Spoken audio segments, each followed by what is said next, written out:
Assalamu alaikum, my dear friends. How are you? Hope you all are doing great. Today in this video I am going to tell you something about present continuous tense. As already I have uploaded my few videos about tenses, so this is one of them. Today I am going to tell you about very important thing about this tense. As we all know that we use is, am, are with ing form of the verb in this tense. So it's very easy to remember. There is nothing more to tell you about this, that you use is, am, are with ing form of the verb.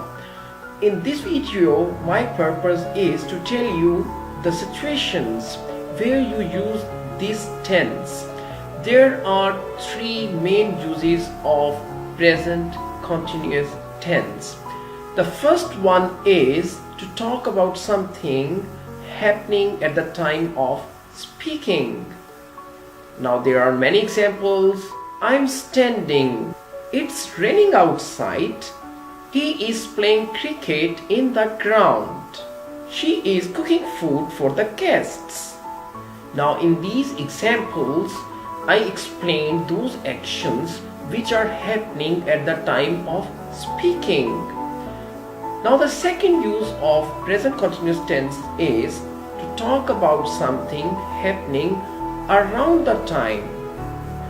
It means we use this tense to talk about those actions which are not happening at this time, but they are happening around the time, or you can say that there is any kind of temporary activity in the present.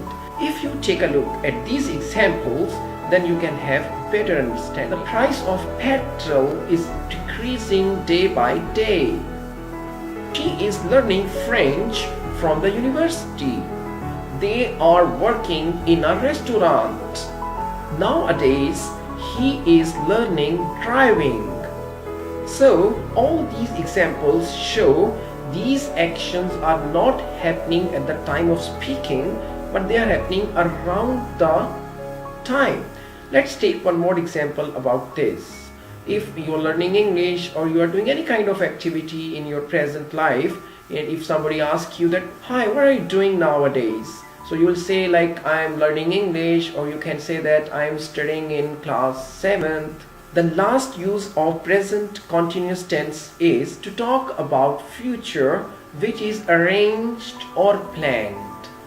If you are going to talk about something that is going to happen, really it's arranged and planned, then you can use this is, am, are with ing form of the verb to explain the future, but arranged and planned.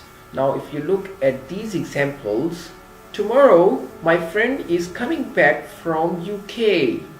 Next week I'm buying a new mobile. Next week we are going shopping. Okay, my dear fellows, this was all about present continuous tense which I explained here. Now if you remember these three uses of present continuous tense, then you can speak better English. The first is to talk about something happening at the time of speaking, and the second one is to talk about something happening around the time, and the last one is to talk about future which is arranged or planned. So the formation of this tense is, am, are with ing form of the verb. You can use this formation of the sentence to talk about these three different situations. I hope this video will help you to improve your English. I will come with some other information about English language soon. Until then, take care. Allah Hafiz.